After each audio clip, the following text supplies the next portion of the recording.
Hello, welcome back to my porch, my stoop. I brought some of the kids outside because it is a dreary, overcast, rainy day, and I'm trying to get them acclimated so they don't get sunburned. But while I'm out here, I figured I would do the final video in this small series that I'm doing on some of my houseplants and propagating them. So, we talked about my queen of the night and my other queen of the night, which, like I said, sometimes they're called orchid cactuses, but they're not orchid cactuses. This is an orchid cactus. It's an epiphyte. It's not quite a cactus. I'm not sure if it's considered a succulent or not, but it is definitely an epiphyte. Epiphytes are like orchids. They grow on other trees. So, like how orchids grow in bark and damp leaves, these kind of do the same thing. They're known for growing in like the crotches of trees that collect all the crap. So, again, this is a queen of the night. That's my queen of the night. Those are the ones I make cuttings off of. This is an elephant bush or an elephant plant, which is considered a succulent. I have some more succulents and cacti inside. This is a true cactus because this is a dragon fruit cactus. You can see all the spines. Now, the reason this is called an orchid cactus is because of all the little spines that come out of these tiny little clefts right here.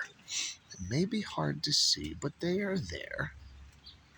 And that is the difference between an orchid cactus and a queen of the night. Queen of the nights, they have no spines. They don't grow. They have air rooting, which a lot of epiphytes do. And you can clearly see that this orchid cactus has a lot of air rooting. Now, during the summer, when they get really good sunlight, they grow very compact, like these guys. The serrations are really close, the spines are really close, but during the winter, when they're stretching, they get a lot like this, with these long tendrils. So I'm going to manicure this guy, and I'm going to take off some of these tendrils, like this one right here. It's going to run the knife through it. Hopefully it's sharp enough to do it. Come on, do it. All right, there we go. So I got one off, and I'm going to take this one somewhere around here. Come on, cut. There we go. So now these long tendrils will have air roots, and they're doing good. And you can easily propagate an orchid cactus. They love being propagated. So, there's my aloe vera, which is also considered a succulent, I believe. But yeah, that's it. I just wanted to show the difference between a real orchid cactus, which has spines, which make it look a lot like a cactus, even though realistically these little spines, they can't hurt you. They're tiny little things.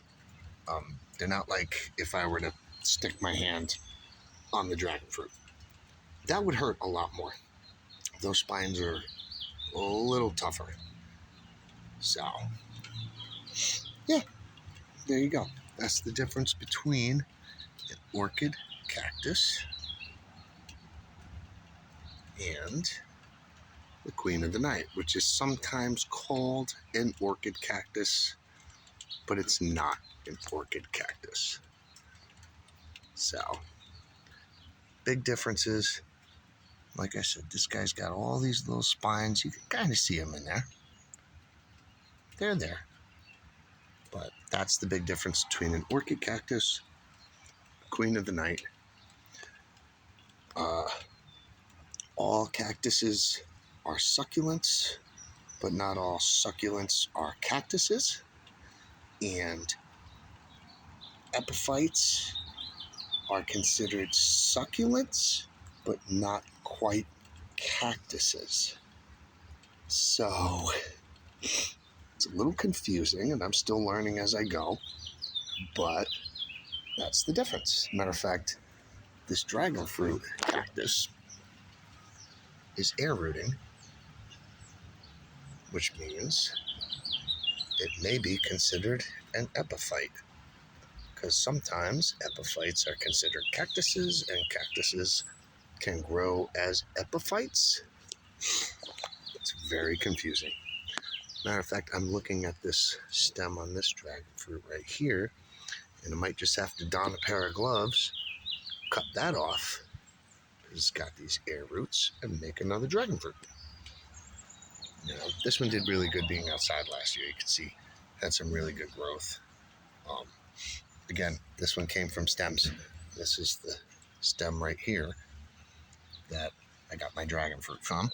And if you just kind of lay them in the dirt, they root. They're wild. So maybe I'll talk about the dragon fruit next time. But for now, like I said, this orchid cactus, that's the difference between an orchid cactus and a queen of the night. Very confusing. But we're learning as we go. So we're going to take these, we're going to let the ends callus up, and then we're going to make some more orchid cactuses. Thanks for hanging out. Thanks for checking out my stoop. My ginkgos are still doing good. They're blooming, or not blooming, budding, and they'll be in before you know it. So, and then of course I got this monster aloe vera plant that is just way out of control.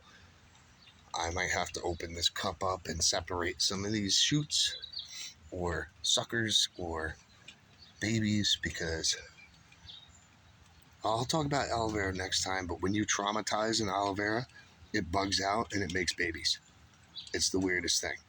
You know, as soon as they realize something's wrong, it all of a sudden produces offspring. It's the weirdest, coolest thing. So I'll probably talk about the aloe vera next time, and how this thing was in a monster pot that was like 10 inches big. My wife dropped it by accident. I ended up emergency sticking it in this cup, and then it just exploded so much with babies that it split the side of the cup. So, again, aloe vera is a really hardy plant, but this video is not about aloe vera.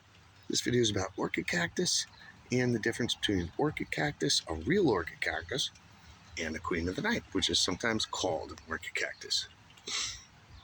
And if you made it this far through the video, thank you for 9 minutes of your life. Have a good day and be safe.